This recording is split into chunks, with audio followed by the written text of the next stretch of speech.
Olá para todos, sejam bem-vindos ao podcast Agrotalk, o podcast agro da Climatempo. Eu sou Ângela Ruiz, podcaster, jornalista e produtora de conteúdo agro aqui na Climatempo. Hoje o assunto é estresse hídrico nas maçãs. O cultivo de maceiras no sul do Brasil ocorre com clima subtropical, úmido ou clima temperado. Nesta região, os volumes anuais de precipitação pluviométrica são superiores a 1.700 milímetros. A região sul do Brasil ela apresenta volume elevado de precipitação pluviométrica anual, porém, a precipitação não é bem distribuída ao longo dos meses, sendo verificada aí condições de estiagem entre os meses de novembro e março.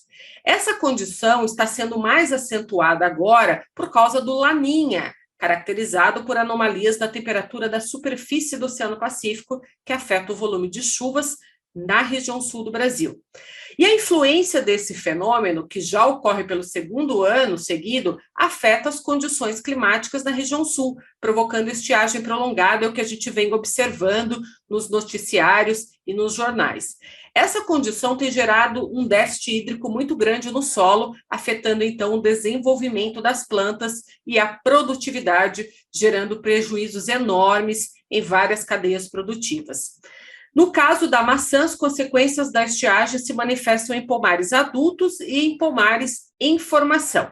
Hoje, a minha convidada do podcast Agrotalk é Mariúcia de Martim, engenheira agrônoma, pesquisadora de frutas de clima temperado na IPAGRE, ligada à Secretaria de Agricultura do Estado de Santa Catarina.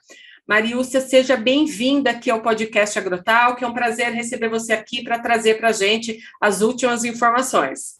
É um prazer estar participando do Agrotalk, para mim é uma honra imensa, tá? Muito obrigada pelo convite. Mariúcia, vamos lá, eu quero saber o seguinte, a gente está vendo aí, observando, né, esse déficit hídrico, como eu comentei na introdução do podcast agora, a respeito das maçãs no Rio Grande do Sul e também em Santa Catarina. Eu sei que você está aí na região de São Joaquim e você andou visitando alguns pomares de maçã recentemente. Conta para mim como que estão as condições desses pomares, tanto os dos adultos quanto os mais jovens aí em formação. Bom, Ângela, a situação está realmente bem preocupante nessa safra, e a gente fala que não é só a questão do déficit hídrico, mas principalmente a época que essa deficiência hídrica ocorreu. Nós já tivemos outros episódios de safra, como, por exemplo, em 2020, a gente teve um déficit hídrico grande, mas esse ano a gente teve esse déficit hídrico muito intenso e mais cedo, então nos meses de dezembro e janeiro, e isso foi aliado a um calor muito forte. Para nós, aqui da região de São Joaquim, a gente tem como característica, principalmente, termos noites mais frias, e nós não tivemos esses episódios de noites mais frias, né, realmente aqui o tempo ele está praticamente agora que está se aproximando da colheita, isso seria ideal, né, nós estamos com um clima muito quente durante o dia, assim, temperaturas muito elevadas acima da nossa média aqui da região, então isso está agravando um pouco dos efeitos. A gente está vendo efeitos, como você mencionou, assim, tanto em pomares novos quanto em pomares mais velhos, pomares, né, estabelecidos, como a gente diria assim, pomares adultos. Em pomares adultos, o que a gente mais está observando é que esse período de dezembro, janeiro, ele é importantíssimo para as frutas ganharem calibre, para as frutas crescerem. E como a gente teve essa deficiência hídrica muito elevada, e isso associado nessas temperaturas muito altas, que a planta está gastando muita energia para respirar, não está conseguindo mandar carboidrato para os frutos crescerem em si, a gente observou uma redução, isso, olha, quase que em todos os pomares na região que a gente observou, vai ter uma redução de calibre. Isso assim, ó, claro que a gente tem diferenças entre pomares, entre micro-regiões, inclusive nessa distribuição de chuvas, sabe? Alguns dias a gente tem episódios de chuvas que a gente percebe assim, ó, num pomar aqui choveu 20 milímetros, no pomar, assim, ó, ali localizado, sei lá, assim, 5, 10 quilômetros ali, você já nota que já foi bem menor esse volume de chuvas, então tem essa variação, e a gente também tem a variação em questão de solos, né, então acaba sendo um impacto diferente entre diferentes pomares, mas o que a gente observa de uma maneira geral, essa redução de calibre. Muito que eu estou observando em muitos pomares também a questão de queimadura de solo. Quando a gente tem essas duas situações combinadas, que é muito calor aliado a muita muita estiagem, né, os frutos eles acabam queimando, a epiderme dos frutos ela acaba queimando bastante, né, por causa dessa temperatura elevada. E outra coisa que a gente observou bastante também, em função do calor aliado da deficiência hídrica, foi que a maturação dos frutos, de uma maneira geral, ela acelerou. Então, a colheita ela vai ser adiantada na maior parte dos pomares aqui na nossa região. Essa situação que a gente está observando muito grave em São Joaquim, pelos relatos dos meus colegas, ela também está sendo observada em Fraiburgo e também na região de Vacaria, né, em intensidades diferentes, mas ela está sendo observada aqui nos 3 principais polos produtores de maçã do Brasil, né. Então, o que está preocupando a gente no momento é mais ainda a Gala do que a Fuji, porque a Gala aqui em São Joaquim, o forte da colheita dela, né, é no mês de fevereiro. A Fuji, a gente ainda tem esperança que consiga ali, com uma colheita dela, geralmente em março e abril, a gente consiga talvez ganhar um pouco mais de calibre nos frutos e tudo mais. Em algumas situações, de alguns pomares que eu fui, a situação estava bem mais grave. Então, alguns pomares que eu fui, assim, a gente chegou no extremo de ver plantas adultas morrendo. Então, isso é realmente uma situação muito extrema. Isso a gente observou mais em alguns locais, como eu mencionei para ti, assim, alguns locais em que a deficiência hídrica foi maior, né, onde choveu ainda menos e onde o solo era mais raso. Então, a gente notava que as plantas acabavam sentindo muito mais. Daí, o que a gente observava? Eu vi em alguns pomares fruta murchando no pé. Isso, assim, realmente é uma coisa muito extrema. Danos nos frutos de queimadura, assim, manchas feias de queimadura. E frutos muito, muito pequenos, assim, que nem para a indústria eles não vão servir, né? Porque fruto pequeno, muito pequeno, sempre acaba indo para a indústria e não pega preço nenhum. Ali, olha, vai ser, no máximo, colhido para a indústria. E as plantas, o que eu vi em muitos pomares? Elas estavam perdendo as folhas agora, folhas com clorose, né, amarelando e caindo agora. E isso acontece quando a planta vai entrar em dormência, que é lá no final do outono. Então, realmente, assim, ó, é uma situação em que não só vai ser prejudicada essa safra, mas também a safra seguinte. E em pomares novos, o que a gente observa? Em pomares novos, as plantas, elas têm um sistema menos estabelecido, menos profundo, o sistema radicular, né, menos estabelecido, menos profundo, e mais frágil, né, então as plantas, elas estão sentindo ainda mais essa deficiência hídrica, a gente não está tendo reserva, né, não está tendo síntese de carboidratos para os ramos crescerem, para formar essas plantas nesse primeiro ano, né, e muitas plantas, né, como elas não têm essa resistência, não tem um armazenamento de reservas ali, essas plantas têm muitos casos de pomares novos de plantas morrendo, principalmente pomares que foram implantados no ano passado, ou retrasado, né, que ainda não estão em plena produção. A gente está tendo bastante caso de mortes de plantas também, em pomares novos. Então, realmente, assim, eu conheci alguns produtores aqui na região, eles chegaram a estimar as perdas deles em torno de 70% a 80%. E nesses casos em que as folhas estavam amareladas, assim, ali é um dano irreversível. Essa safra eles não vão produzir mais, né? Mariúcia, é muito alta, né, essa previsão de quebra, a situação a gente vê que começa a ficar cada vez mais complicada para o produtor rural até o período da colheita. Vamos ouvir agora o relato, então, da produtora rural Kátia Fenner, de São Joaquim, que traz um panorama sobre as condições da maçã na sua propriedade. Sim, nós temos um pomar implantado já há 1 ano e 6 meses, ele é um pomar novo. Apesar de ser novo, né, passamos toda a crise hídrica de 2020 e 2021, né, e se repetindo agora novamente em 2022.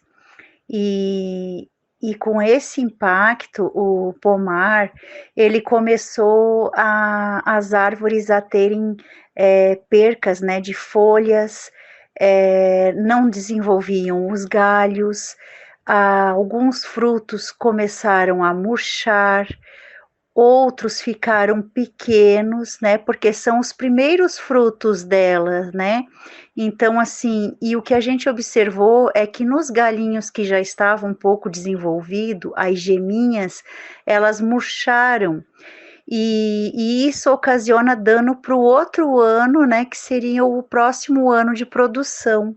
Atualmente, o pomar nosso ali agora está com frutos, né, Esses frutos são os primeiros frutos da primeira produção dela. Nós temos aqui maruba direto, e na variedade Fuji Suprema e Gala, né, Maxi Gala, e eles, assim, no tamanho, eles não cresceram quase, e pouco desenvolvimento também na parte da estrutura da macieira.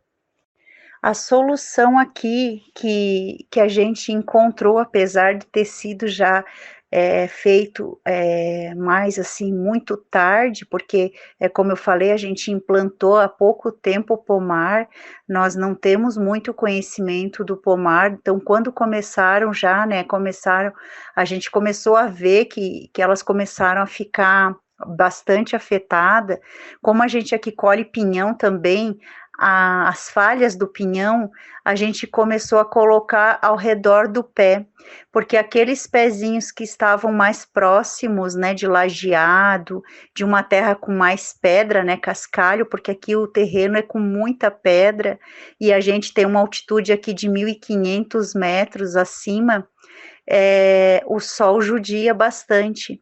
E a colocada dessas falhas ao redor dos pés devolveu, de certa forma, uma maneira de proteger um pouco para não aquecer tanto as raízes e também ajudar a manter um pouco a temperatura da terra.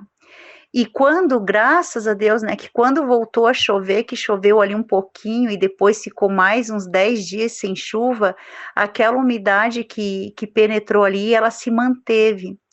Mas nós chegamos a ter aqui problema com água. Se eu quisesse irrigar, mesmo que eu não tenha irrigação, mas se eu quisesse irrigar o pomar, eu não tinha água.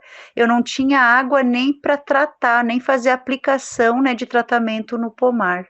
Eu fico imaginando também que toda essa situação vai acarretar para o produtor de maçã o aumento de custo pela demanda de outras mudas, de mudas novas para restabelecer o número de plantas por hectare, não é mesmo? Exatamente, Angela. Esse é um custo muito elevado que os produtores vão ter, assim, em pomares mais novos que sentiram, ele precisa repor esse estande de plantas, né? Ele precisa fazer essa reposição. E hoje nós temos mudas, assim, no município, que elas vão custar em torno de cada muda de 10 até 20, 22 reais, né? Depende muito do porta-enxerto, a muda, a cultivar copa, tudo. Mas, assim, vai ser um custo elevado para o produtor, eu diria, assim, entre 15 e 20 reais, dependendo do estilo da muda, né? Se for dos porta-enxertos mais novos, realmente é um custo, e você pensa quantas plantas eles precisam, muitas vezes, repor por hectare, nesse caso de morte de plantas. E, claro, né, o tempo perdido, porque dessa planta ela vai demorar mais ainda para começar a produzir, né? Recentemente, a Altec Crop Science divulgou um estudo sobre o cálcio associado a aminoácidos para melhorar a qualidade e a produtividade da maçã. O engenheiro agrônomo Marcos Revoredo traz informações aqui para o podcast Agrotalk sobre essa biotecnologia. Vamos ouvir. Neste estudo que nós realizamos, foi a desenvolver uma solução realmente para a cultura da maçã. Essa solução, um produto da nossa empresa, que é o Gliplex Cálcio, ele foi desenvolvido para a cultura da maçã, que é uma associação de uma fonte de cálcio solúvel combinado com um conjunto de aminoácidos.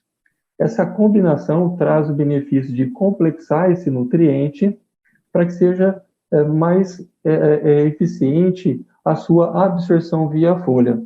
A cultura da maçã é muito exigente nesse elemento nutricional, assim como todos os outros elementos, mas principalmente durante a formação dessa fruta. Então, a planta, logicamente, fazemos aquela correção da calagem, da fertilidade desse solo, para que tenhamos uma adequada disponibilização de nutrientes via a adubação, via raiz, e fazemos a aplicação de nutrientes via folha. Dentre esses nutrientes, o elemento cálcio, durante a fase de formação desse fruto. Esse produto, combinado, então, com esse elemento cálcio, combinado com os aminoácidos, traz uma efetividade nessa absorção para que a planta consiga metabolizar esse importante elemento que está relacionado a formação da parede celular, a formação seja das folhas, como do fruto, que quando essa planta está equilibrada nutricionalmente, ela terá uma capacidade adequada da formação dessa fruta, resultando no crescimento dela, resultando lá como nesse índice, né, que trouxe, contribuiu no melhor peso médio dessa fruta, melhor calibre, como também uma formação adequada, um estado nutricional adequado desse nutriente, resultará também numa coloração melhor dessa fruta, a característica dela, a coloração mais avermelhada, como também uma exigência, seja com relação a prevenir contra distúrbios fisiológicos ou cuidados quando nós aplicamos um produto na cultura, que nós temos na formação daquele russeting, né? Quando temos esses distúrbios fisiológicos, ou aplicar algo que traga uma interferência na formação dessa fruta, pode desencadear a formação desse russeting. E o Liquipex Cálcio, esse produto que tem cálcio complexado por aminoácido, traz uma segurança no fornecimento desse cálcio, seja no aspecto de efetividade, como falamos, como não desenvolver esse russeting. Pelo contrário, trazer uma redução do estresse na fisiologia da planta para que essa fruta se desenvolva em melhor qualidade. Nós descobrimos até nesses trabalhos de pesquisa com relação a esse produto, que fizemos aplicações, seja na fase normal de aplicação via folha, com fonte apenas de cálcio, na forma de sal, durante a fase de formação da fruta, mas também aplicamos esse produto durante a fase de florescimento. Então, observamos que é um produto, uma solução segura, que podemos aplicar essa fonte de cálcio, seja durante a fase de florescimento, como também na fase de frutificação, trazendo uma efetividade no fornecimento desse cálcio, trazendo uma melhoria da qualidade dessa fruta, resultando em melhor produtividade, e, logicamente, melhores teores foliares, melhores teores na polpa dessa fruta, principalmente, nós vamos comercializar essa fruta ao final, vai trazer também uma melhor longevidade da pós-colheita, da qualidade dessa fruta após a colheita desse produto. Os pomares que ainda tiveram, né, e receberam um pouco de chuva, de forma ainda mal distribuída e irregular, mas ainda que estão aguentando passar por esse estresse, quais as alternativas para minimizar estes efeitos desses pomares que vocês estão fornecendo para os produtores rurais? Então, como que vocês estão atuando junto com os produtores rurais para ajudar, pelo menos, a minimizar um pouco esses efeitos? Olha, cada vez mais, isso principalmente as equipes de extensão da IPAGRE, elas têm preconizado já sugerir na implantação de pomares, junto com as proteções de tela antigranizo, né, já deixar um sistema apropriado para irrigação.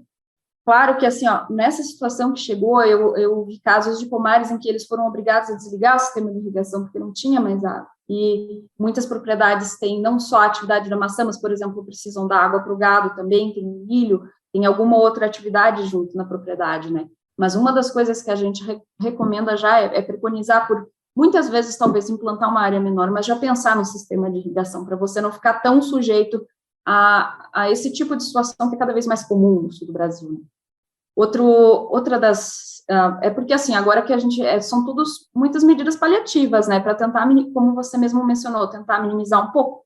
Mas uma das alternativas que a gente está sugerindo é utilizar a ferramenta que você tiver à mão para tentar irrigar a projeção da copa das plantas que a gente fala. Então, tentar utilizar o próprio pulverizador do pomar, claro, desde que bem limpo, mas para você tentar utilizar o próprio pulverizador para, pelo menos, aliviar um pouco, né, e irrigar a saia das plantas.